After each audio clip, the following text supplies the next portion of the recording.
Hi, you guys. Like, subscribe, and hit the notification button. And I do want to say that I got sent some tea about Alexis Bellino from someone who knows her really well. And they wanted to give me their take. And I wanted to start the Real Housewives of Orange County gossip dump and recap tonight for season 18, episode 5 with this. We're going to do our usual gossip in the beginning and then recap towards the end. And so here's what they said. They said they reached out to Alexis and was like, why are you really with Janssen?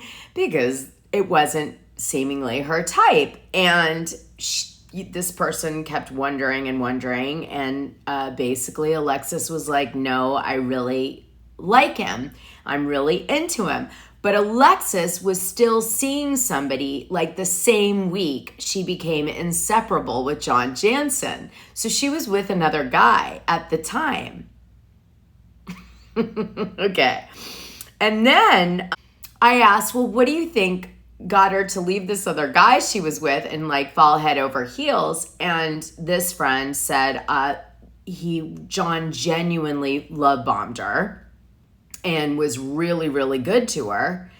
And so that was one of the reasons. But then she said, I doubt that Alexis Bellino will ever marry Janssen because she's still getting a lot of money from Jim Bellino. And if Jim cuts her off because of John, which he has a way of doing, then, she will be in trouble. John would have to totally take over. And I don't think that Janssen can compete with the alimony that Alexis Bellino gets from her ex-husband. So there's a whole dynamic that is there. Okay. So she also went on to tell me that Alexis Bellino in real life is super, super sweet and nice and really likable. And it's not coming across on the show very well. And one of the reasons that she thinks that Janssen kind of won Alexis over is Alexis is not a good dater. She doesn't date a lot or well. She was married for so long and then she suddenly gets single and it's really hard for her to be single and she's not good at it. And she's going on dates and she doesn't know how to kind of, play the games you play in your 20s, let's say, really well. So, and Alexis is also in a bit of a selfish phase in her life right now where she's just wants to be taken care of by whoever she's dating. She wants him to participate as a real partner where she doesn't feel like she has to take care of him. And Janssen is sort of putting that aura on for her. Now, her friends were as shocked by Janssen as we are. And one of the things that they felt was that, he was kind of a fame whore. And that even though he says he isn't and she says he isn't, he is. And they also said something's really strange about John's change in behavior because he used to be way more low-key with Shannon, on posting stuff. And now him and Alexis post a lot. And then some of the friends are like, what's that all about? Why is he so public all of a sudden? Now, maybe Alexis is asking him to do that. But I guess there's a notable difference to people that know both Alexis and Shannon. So you can use that information to sort of get some insight into some of the dynamics that are happening. All right, so now the moment I've been waiting for. A clip drops of Taylor Armstrong talking about how Shannon Beador ghosted her after Real Housewives of Orange County and how Tamra Judge warned her that that's the way Shannon behaves because, of course, Shannon did it to Tamra. And I told you Tamra never would forgive her for that, and that is why Tamra is coming so hard for Shannon about being an alcoholic and all this. She's punishing her because she was a fake friend. All right. Now, here's what bothers me about this clip. Taylor Armstrong was a social climber, and she basically used everyone in Beverly Hills that was her good friends to get something out of, right? And I was one of them. And I was fooled, and I bent over backwards, and pretty much everything she's saying, in a way, she did for Shannon, I did for Taylor. And then she did a pretty similar thing. She ghosted me after the show was off, and she didn't ever look back. And honestly, I did so much for her. She basically said, like, don't out my abuse because I'm afraid. And I said, don't worry, I'll give up the show for you because you're my friend. And you know what she thanked me with? Freaking nothing. So this clip makes me want to fucking vomit at the hypocrisy. And don't feel bad for her for one fucking minute, because her and Shannon deserve each other if that's the way they behave. It's interesting because one of my OC housewife friends was getting out of her car behind me, and I haven't heard from her in quite some time, and I have been really hurt over it. So when I saw her, she said, "Oh my God, how are you?" Act excited to see me. And I said, "Actually, I'm hurt." Yeah. And you hurt my feelings. She was going through a really dark time in a roller coaster relationship, and you and I have both been there. So I want to be supportive of my friends in everything they do, but especially in a situation like that. So I was her go-to call, morning, noon, night, middle of the night, just as many times as I could be there. And I know that is who you are. Like, you're always that friend that answers the phone at any time. I know. Yeah. But I want to be, because I know there was a time when I needed that. And so it was meant from love and friendship. And then when her life changed and all of a sudden everything was different for her and she didn't need me any longer, crickets. I haven't heard a single word from her. And it's so hurtful to me. Mm-hmm. And one of our other OC Housewives friends had said to me, you just wait and see.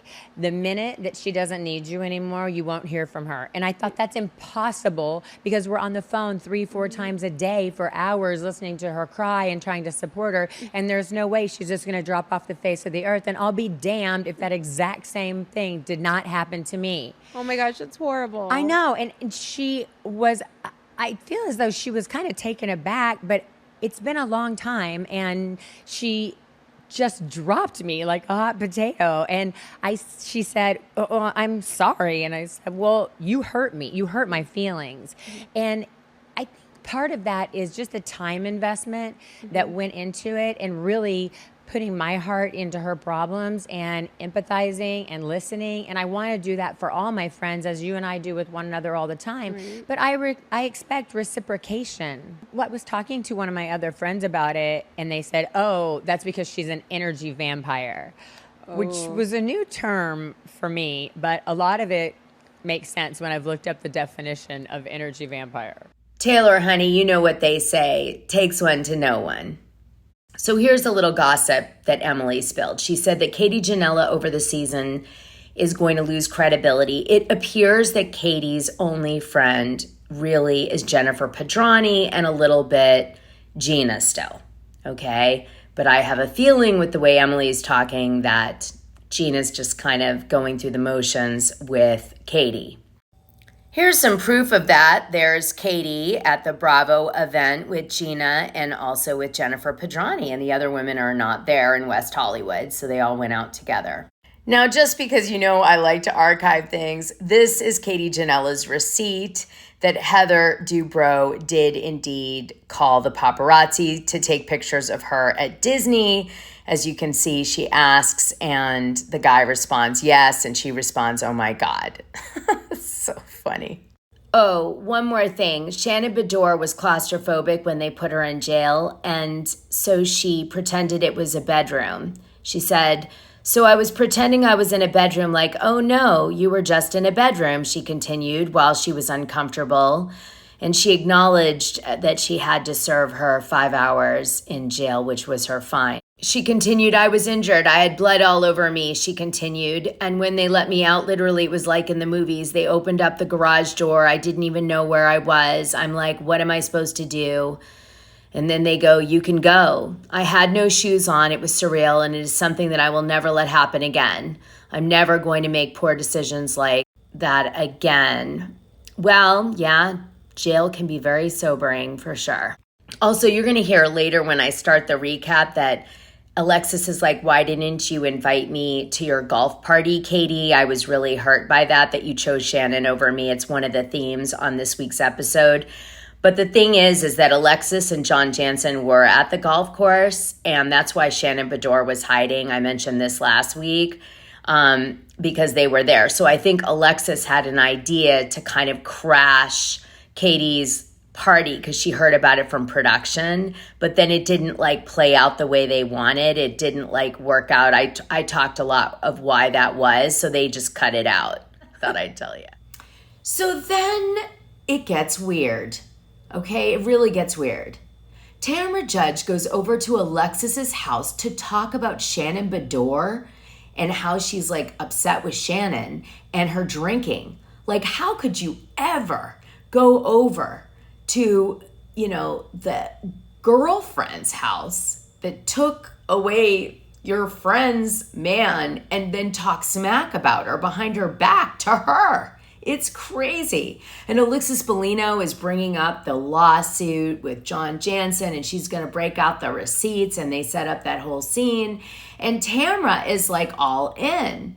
And she's saying, I'm not going to enable her. She's, a drunk, and I need to like fix it in this really mean way. I mean, and so what's really happening here is nobody's buying what Tamra's selling. And it's just vindictive.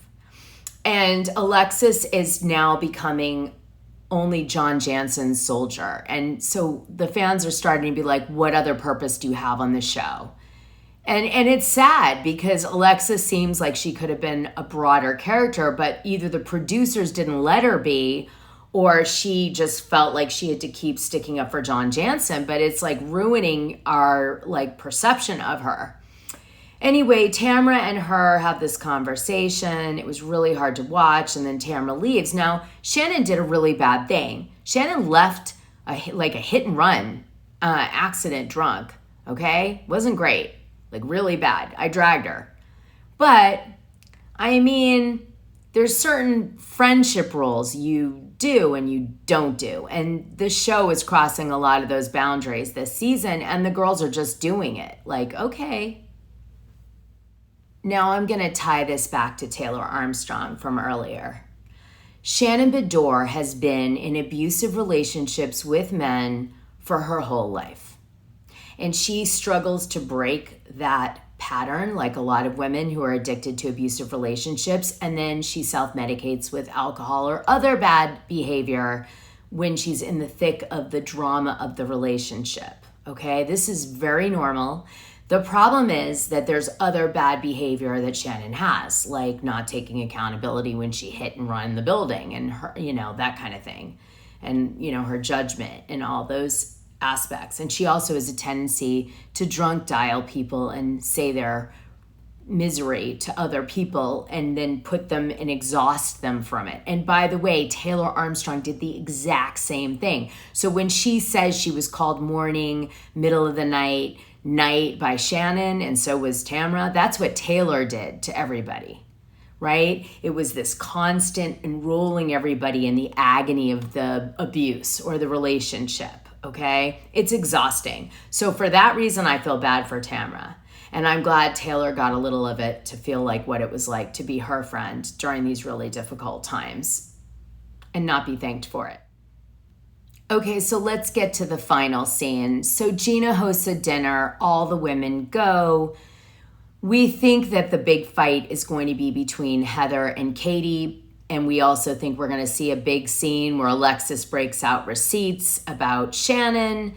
Instead, what we find is that Shannon goes to this dinner and Tamra attacks her and says, you're an alcoholic, you're a drunk, and really goes hard about her drinking. And she's with Vicky, and Vicky's trying to be like, listen, you're not driving, you can drink, and like trying to be supportive to Shannon.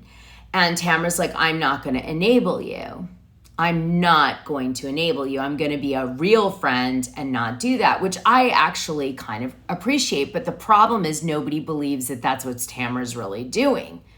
Right? It's pretty clear that she's still very angry with Shannon. So she's not coming from a good place, and it comes across on camera.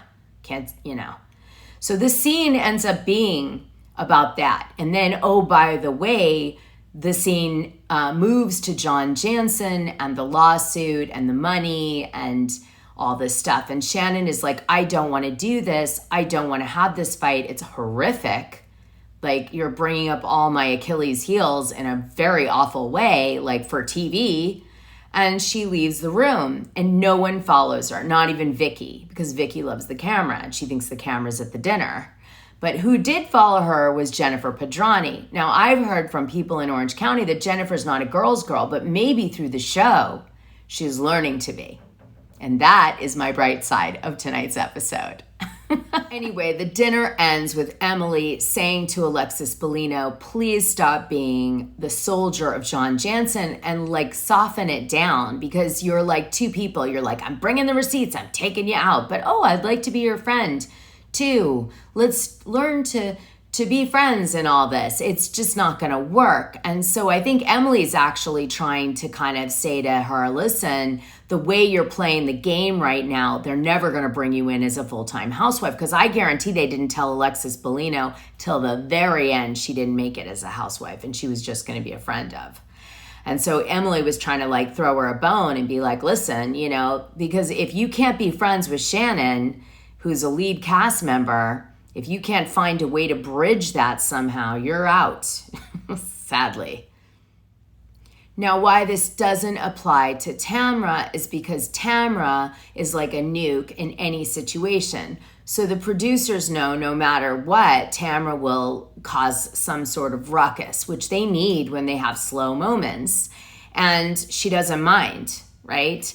So like Tamra's different from a cast member perspective than Alexis. Alexis, in order for the producers to do something with her, has to somehow become friends with Shannon. So we can say, okay, that worked out. Like, let's see how this goes. It's so unusual. It's relatable. Two ex-wives becoming friends or two ex-girlfriends becoming friends, but she's not able to do it. So it means that she's going to just they're going to use her for drama and then she'll be off the show.